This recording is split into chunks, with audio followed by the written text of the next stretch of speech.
Le couple formé par le CNRD de Mamadi Doumbouya et du CNSP de Assimi Goïta, dont l'union en septembre dernier avait jeté une grande inquiétude et de psychose dans certains palais présidentiels d'Afrique, rencontre des difficultés dans le développement de ces relations.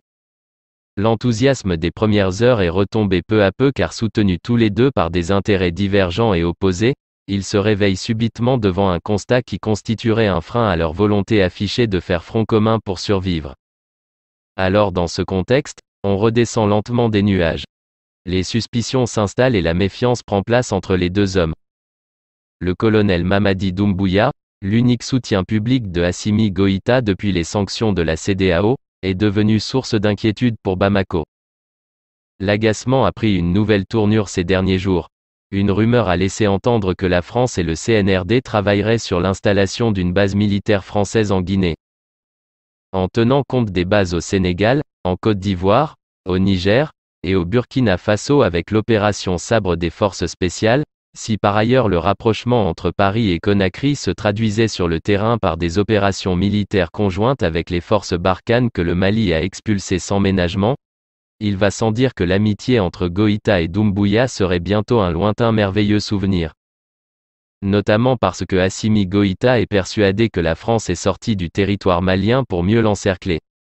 Si cette base voyait jour en Guinée, le Mali totaliserait 5 sur ses 7 voisins qui abriteraient des bases militaires de la France, que la junte a décrété l'ennemi numéro 1 des intérêts du Mali. À Bamako, le rapprochement étroit entre Paris et le CNRD est jugé bien peu amical. Certains murmurent du reste que cela n'a rien d'étonnant. Car l'Afrique a toujours rencontré des problèmes avec ses soldats démobilisés qui ont servi dans les rangs des armées des puissances coloniales. Bokassa de la Centrafrique, Eyadema du Togo, Idi Amin d'Ouganda, sont autant d'exemples non moins sinistrement célèbres. En revanche, bien que tous les caporaux présidents qui ont exercé la terreur sur leur peuple ne soient pas tous des rescapés de la Seconde Guerre mondiale, de celle des Indes, d'Indochine ou d'Algérie, qu'est-ce qui garantirait que Mamadi Doumbouya soit une exception ? L'information serait partie d'une publication Facebook du général d'armée Thierry Burkhardt, chef d'état-major général des armées françaises, dans laquelle apparaît le général Aboubakar Sidiki Camara, Idi Amin, ministre guinéen de la Défense nationale avec le message suivant. Entretien avec le ministre guinéen de la Défense, M. Camara. Échange sur la situation sécuritaire en Afrique de l'Ouest. Volonté commune de renforcer les partenariats opérationnels entre les armées France-Guinée pour lutter contre le terrorisme dans la région. Les réseaux sociaux aidant, il n'a pas fallu longtemps à cette publication pour faire le tour du pays et notamment de son voisin malien. Les milieux qui manifestent une certaine hostilité à la présence française en Afrique en ont fait un débat. Au Mali, ceux qui avaient des soupçons sur la main tendue d'un ex-légionnaire français se confortent dans leurs idées. En lisant les commentaires de la publication du général d'armée Thierry Burkhardt, on est d'abord frappé par l'unanimité qui se dégage sur cette question. Pour une fois en Guinée, et comme pendant de rares moments, les Diallo, les Camara, les Keïta, les Bari, les Lama, les Souma sont tous vent debout contre cette idée de base militaire. Installer une base militaire étrangère dans la Guinée de Sékou Touré est impensable dans l'opinion même sous forme de rumeur. En 1958, le Guinéen a choisi la souveraineté et l'a vécu au plus profond de ses entrailles. Alors quand la question de souveraineté s'invite dans les débats, le Malinké, le Peul, le Soussou, le Forestier prennent tous la poudre d'escampette pour céder la place au Guinéen, qui a payé dans la chair le refus du paternalisme et l'aménagement des libertés. Les divergences politiques à relents ethniques sont reléguées au second plan. Rester loin avec des ficelles pour manipuler des marionnettes installées ou soutenues pour l'exécution des plans dessinés ailleurs et sans la Guinée, et parfois contre elle, les Guinéens semblent se résigner à s'en accommoder. Mais l'occupation physique de leur sol, quels que soient les prétendants, c'est une autre paire de manches. Samedi soir, le chef d'état-major général des armées, le colonel Sadiba Koulibaly a essayé de faire taire les rumeurs les plus folles qui circulaient à ce sujet. Donc c'est une rumeur totalement infondée qui ne repose sur rien. Et ceux qui ont vu des images de cette rencontre pour prétexter l'existence de négociations en vue de la création d'une base, c'est totalement infondé. Mais son intervention ressemblait plutôt à la présentation du bilan des actions du CNRD pour l'amélioration des conditions de vie dans les camps militaires et de leurs occupants. La vie d'une nation, c'est une continuité. Depuis le 5 septembre, le président de la transition a ouvert de vastes chantiers. Je vais commencer d'abord par la mise à la retraite de près d'un millier de personnes qui ont été admis à faire valoir leurs droits à la retraite conformément à nos textes, c'est-à-dire suivant l'ancienneté dans le service ou l'âge requis.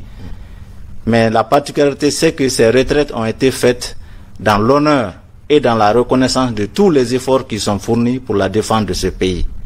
Il y a eu aussi la suppression du ravitaillement militaire, sans compter l'augmentation significative de la solde qui en a résulté et plein d'autres choses concernant les accessoires de solde. Ensuite, il y a d'autres réformes aussi qui sont en cours actuellement, notamment liées à la maîtrise des effectifs et à l'amélioration des conditions de vie des militaires. Si vous constatez tous les chantiers de construction dans les garnisons qui étaient en souffrance depuis 2009-2010, tous ces chantiers aujourd'hui sont en phase très avancée grâce à la volonté du président de la transition. En revanche, sur la question de volonté commune de renforcer les partenariats opérationnels, évoquée par le général d'armée Thierry Burkhardt, le colonel Sadiba Koulibaly n'a fourni aucun éclaircissement.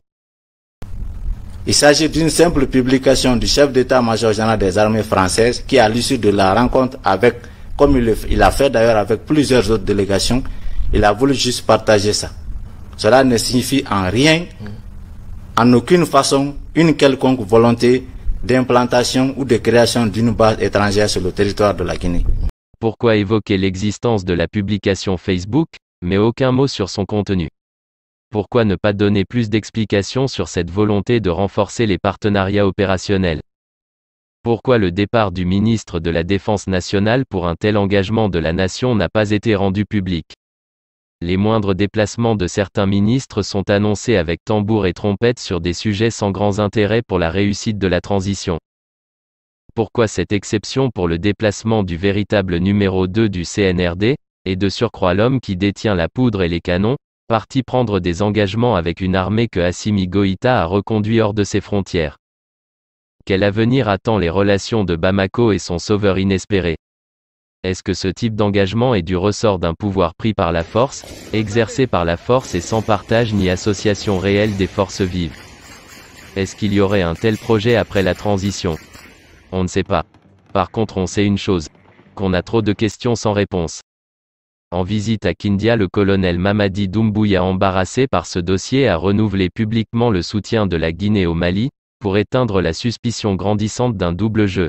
Donc ceux qui iront remplacer nos frères qui sont au Mali, soyez prêts pour défendre ce pays parce que c'est un pays frère et parce que nous croyons au panafricanisme. Donc je voudrais vous dire ici de rester ensemble, de rester soudés et d'accomplir la mission.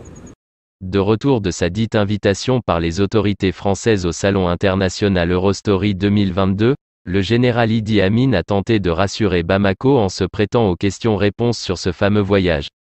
L'objectif de la mission à Paris était de répondre à une invitation du ministre français à la Défense pour participer au salon Eurostory, un salon consacré à l'exposition des matériels et équipements militaires. Quant à la probable invitation du gouvernement français, il suffit de rappeler ce qu'est le Salon international Eurostory, pour comprendre que cette invitation est un argument que le général Idi Amin aurait du mal à prouver.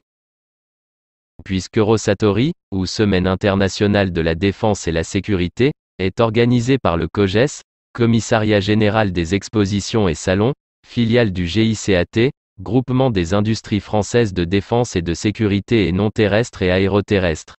Donc c'est l'industrie de l'armement et non l'État français, qui a son mot sur les contrats bien évidemment. Reste à savoir maintenant si cette explication du général Idi Amin serait suffisante pour Bamako. Le président de la transition est clair là-dessus. Sa présence, c'est pour redorer l'autorité de l'État, le rayonnement de la Guinée. C'est pour effectivement retourner à cette Guinée qui a été d'abord une puissance militaire avant d'être une puissance minière. Faire de la Guinée une puissance militaire, mais pourquoi faire et contre qui?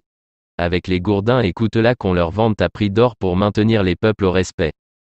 Dans les médias sociaux, certains Maliens invitent les autorités à la vigilance sur les biens importés qui passent par Conakry.